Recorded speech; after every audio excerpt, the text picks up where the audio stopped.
This is it, back behind the wheel of another Nissan. I mean, back to back. I just drove the Nissan Z Nismo all the way from Southern California to San Francisco. If you have not seen that video, I'll have it linked on the top of the screen right now. It was so much fun. This week is just as fun because we're testing out the standard Nissan Z performance model. I want to find out really if you should spend the extra $10,000+ on the $65,000 Nissan Z Nismo, or should you buy the $52,000 Nissan Z performance model with the 6-speed manual transmission, because you can't get a manual transmission in that Nismo. So today we're going to really find out if this is a better bargain. We're interrupting this video with a quick commercial for SpeedPhenom.com. We're giving away this Ford Mustang GT for the 7th generation. You can enter to win it right now. All you have to do is go on SpeedPhenom.com.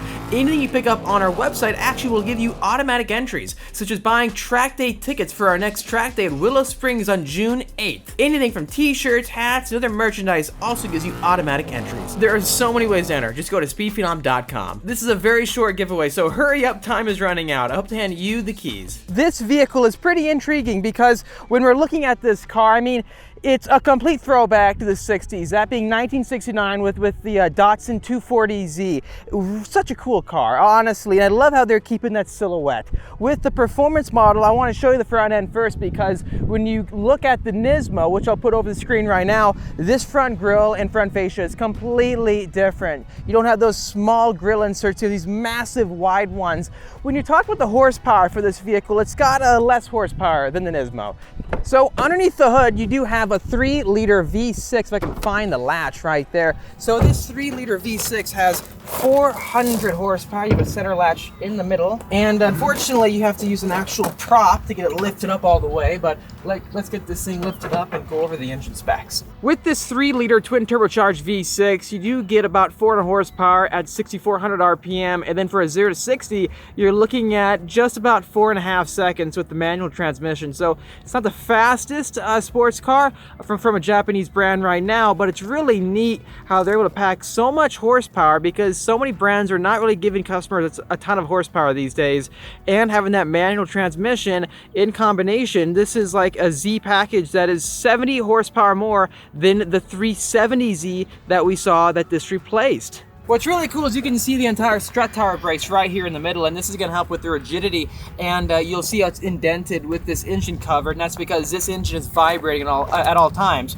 So they need to make sure there's enough of a gap to make the engine move and vibrate freely, and then you still have this strut tower brace that really gives more structural rigidity to the chassis. So this is a cool touch. You actually see this on exotic cars sometimes, like the C8 Corvette, Z06, and Stingray. You can buy one of these that goes over the engine towards the back where the engine is, because it's a mid-engine car. So brands have been aware of this feature for a long time. It's because it's so widened out where this engine is sitting, it can compromise how rigid the chassis can be. I am such a fan of this body style, because when you look at it, I mean, it's got this retro vibe, doesn't it? It feels like a throwback, and it is a throwback to the history of decades of Nissan performance sports cars. With this car though, it not only feels like it's retro, but it feels modern too. And we'll see that especially behind the wheel inside. You have so many harsh angles going from the front to the back, yet it gets a bit more polished towards the back, because when you see these big harsh angular lines right here towards the front fenders and door, you look back here, it completely smoothens out. Then you have an almost Porsche-like rear fender haunch that kind of shows off the hips of the vehicle. Another cool angle I'm a big fan of is this whole chrome accent piece. So a few more reasons why to jump up to the performance package over a standard Nissan Z. Yeah, the Nissan Z starts about $40,000. With the performance pack, you're also getting these 19-inch forged alloy wheels that look really cool in the black, and then you're getting upgraded Akabono, I think it's pronounced, correct me if I'm wrong, red, I like the color red for brakes, 4-piston calipers with about 14-inch rotors. So upgraded stopping power. Right, and finally coming to the rear end of this new Nissan Z. This is my favorite angle, it really is, because just look at it. You can see more so how the back end gets more curvy, and you have those throwback vibes, especially with these taillights right here. They're more flat, but they look so like I kind of want to say 80s-ish, yet modern. And then with the performance package, you're also getting this rear spoiler along with the front spoiler down below. For the diffuser, you have it all finished with a black accent, and then those dual tailpipes in the middle. Altogether, guys, I'm a big fan of this design. I want to get your thoughts in the comment section down below. What do you think of the new version of the Fairlady Z? The 370Z is just such a timeless car, and I know there's a massive community behind it.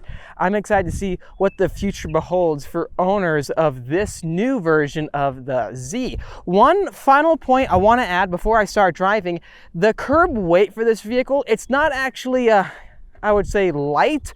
It weighs 3,700 pounds, which is a couple hundred pounds less than a Mustang GT, but it's not as light as some other Japanese sports cars. So let me know your thoughts on that too. And if you're wondering, where do you go to open up the trunk? Well, underneath this Nissan logo is a slight button that's rubber, and you push that, and then you lift up this whole entire panel. And then as you can see here, there's a ton of storage space, really. And then you have that crossbar right here protecting you if your backpack flies forward. But right now we have two backpacks back here, and again, there's plenty of space. So if you want to go to the track, you're definitely good to put your helmet and all sorts of stuff you need for the pits to get your car ready to go. I've noticed that when I upshift, it's actually keeping the RPM high, almost blipping it for a quick second into the next shift. It's really interesting. If I downshift, you'll see it again, right? Let's go to second gear, so downshift, power. See that? The RPM blipped it. That's really strange. I've never noticed that with other manual transmission cars. But anyways, just driving on this flat, open stretch of country road, the suspension is very, very comfortable. It's not the most comfortable car in the world, obviously. It's a sports car. It's got double wishbone suspension, you know.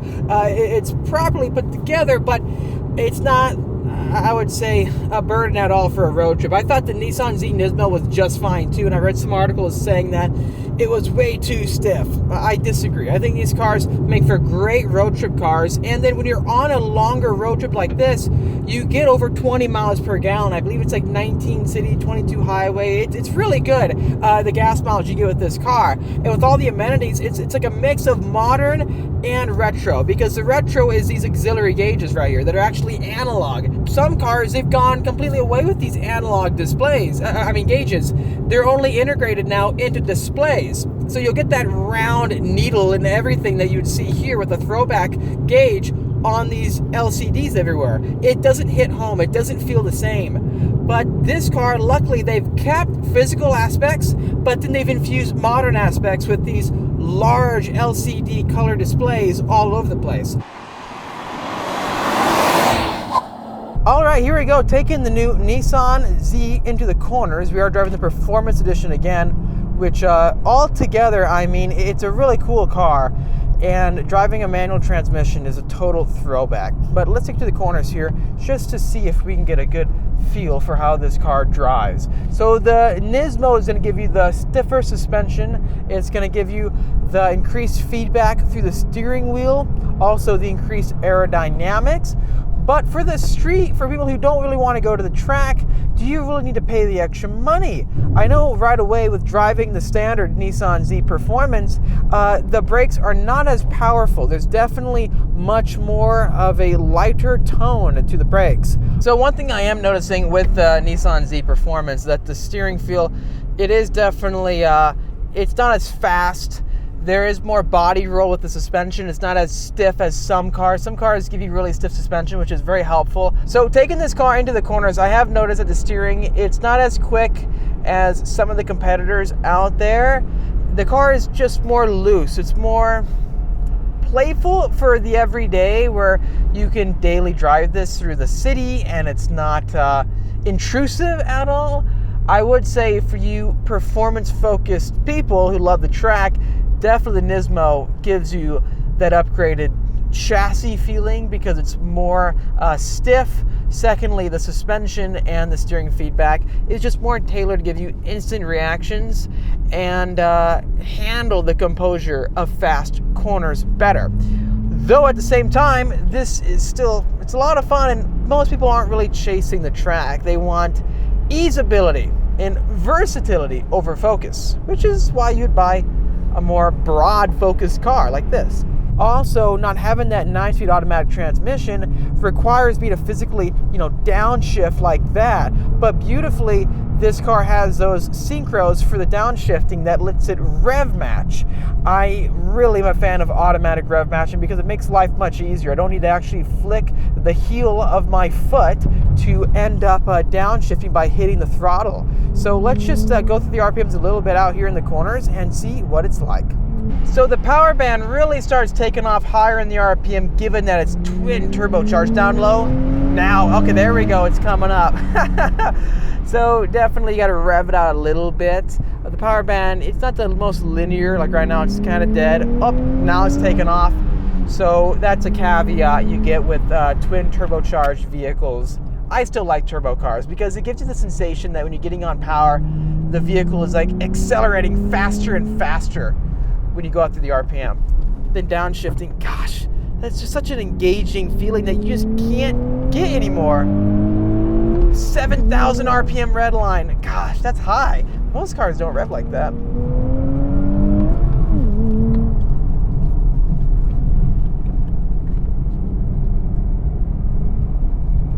So you do have that double wishbone front suspension. This car being front engine, you have a lot of grip up front. If you notice that when I upshift, it blips the throttle. That's really interesting.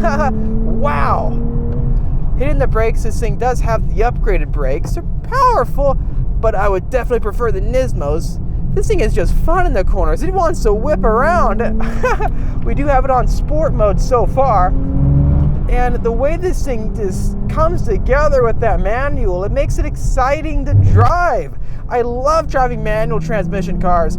You don't see vehicles like this anymore. It's going away.